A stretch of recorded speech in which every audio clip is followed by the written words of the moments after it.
a world of opportunity. And I was meant for more in this life. You keep saying you got something for me. I want to make art. And I want to make trouble. Whether you have the killer instinct is the big question. I hope I do. These boots are made for walking, and that's just what they do. So I'm gonna walk all over you.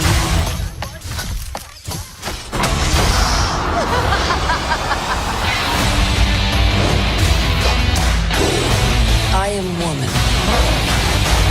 Hear me roar. All right, we should put on some music or something. Lighten the mood. From the very beginning, I realized I saw the world differently than everyone else. That didn't sit well with some people. But I wasn't for everyone. I guess they were always scared that I'd be a psycho. Sorry now. But a new day brings new opportunities. I'm sorry now. And I was ready to make a statement.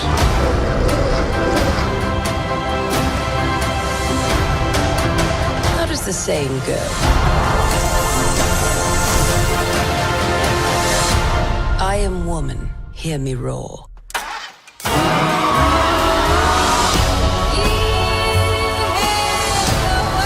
I'm just getting started, darling.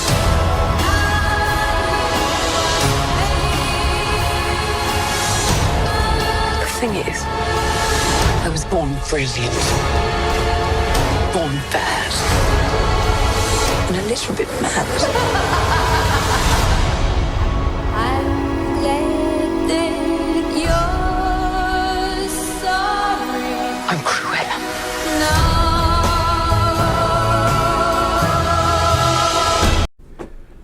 Welcome to Rad On Anxiety. Rad On Movies, actually, because I decided that every Monday I'm going to do a little review of a movie that I'd seen, and some of them will be new, some of them will be old, but I just thought it'd be fun because I am a big fan of the podcast How Did This Get Made? And I don't know if you've never checked it out, you should definitely check it out because these whole little mini episodes are heavily influenced by them. So I don't want to rip them off, so I decided just do maybe a 10-minute short a week about some movie I've seen within the last 7 days. So let's just go right into it. The movie that I'm doing for episode number 1 is the movie Cruella. It came out yesterday, which is May 28th. It is in the theaters and also on the premiere access of Disney Plus, which I believe is like $30 extra. If you are at all internet savvy, you can find it there. But I do 100% recommend going to the theater and seeing this. If you can go to a good theater like a Dolby, they have it at IMAX, absolutely see it. It's visually amazing. The soundtrack is amazing. The movie was wrapped filming in 2019. It was supposed to come out December 2020, but due to the pandemic and how everything has been going around, it's just all these movies been pushed. So it came out about 6 months later.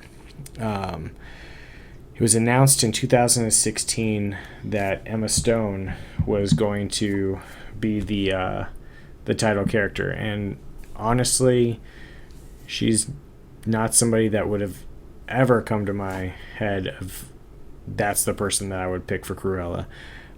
If somebody told me, give me a top 10 list of actresses that you think would play Cruella, she definitely would not be on that list. But I will say that once I saw that they casted her, it immediately made me think, I like it. It was a very different take that I thought, and but I've seen her other roles. I've seen most of her movies. She has no problem of, she like will make weird facial reactions. She's just a fun person. It just seemed like I thought I was very intrigued by that casting. So, yeah, little premise of it is the film revolves around Estella, an inspiring fashion designer who explores the path that will lead her to become a notorious up-and-coming fashion designer known as Cruella de Vil. This movie, I could not figure out originally when it took place. When she's a child, when she was little Estella, I thought, okay, when is this? And then I see her and she's got Converse on, she's got some Chucks. So I'm like, all right, it's not way back when. And then I knew she was driving some cars because she had her famous car that she drives around, not very well. And but then later it shows some surveillance equipment that is kind of older. So it turns out that it's set in London during the punk rock movement in the 70s. So it's a 70s movie, and right off the bat, let me just tell you some of the music that was in this. There was an original song called Call Me Cruella by Florence and the Machine. Also note that they do have her Cruella de Vil song in there from the animated movie, which is cool. But some other songs that were in there was Supertramp's Bloody Well Right, Queen's Stone Cold Crazy, Blondie's One Way or Another, The Doors' 5 to 1, ELO's Living Thing, and The Clash's Should I Stay or Should I Go? And so Emma Stone was casted, which is cool. And then the other main character in it, which is the Baroness, is played by Emma Thompson. And great. She did a great job. They nailed it with the two Emmas. But some other people that were under consideration was Nicole Kidman was one of them, Charlize Theron, Julianne Moore, and Demi Moore.